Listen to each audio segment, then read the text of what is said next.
So, with Flashpoint, one of the kind of wild cards is the Star Labs crew. Totally. Because we kind of know to an extent how much it's going to fracture the West family and Barry. What's it like for you guys? Like, what's the team dynamic? I know you can't spoil, but like, how does it change your team dynamic a little bit? I think what's really cool is we get to start fresh and we get to do things differently, and that's what's fun about it. All these relationships are going to be different, and it's cool. Now, Barry is kind of the linchpin that holds a variety of these different relationships together. Yes.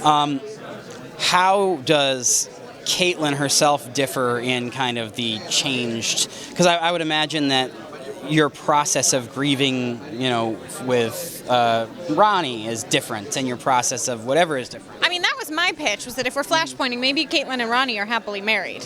I would have loved to have seen that. So, with last season, you all kind of came to the point where you were everybody was pretty sure that Barry was not making the right decision when he was going up against Zoom in the way that he did. Yes.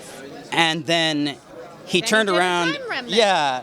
And so if you get looped in or when things go back to normal, how is that going to affect your kind of perception of Barry and the team? Because all of a sudden it's like this guy's just kind of doing whatever he wants to do.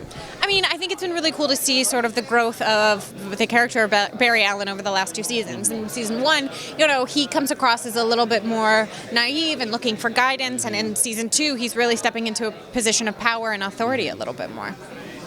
And with your character, are you still going to have similar dynamics with other people besides Barry at the lab, or are we going to see new people at Star Lab because it's a slightly different?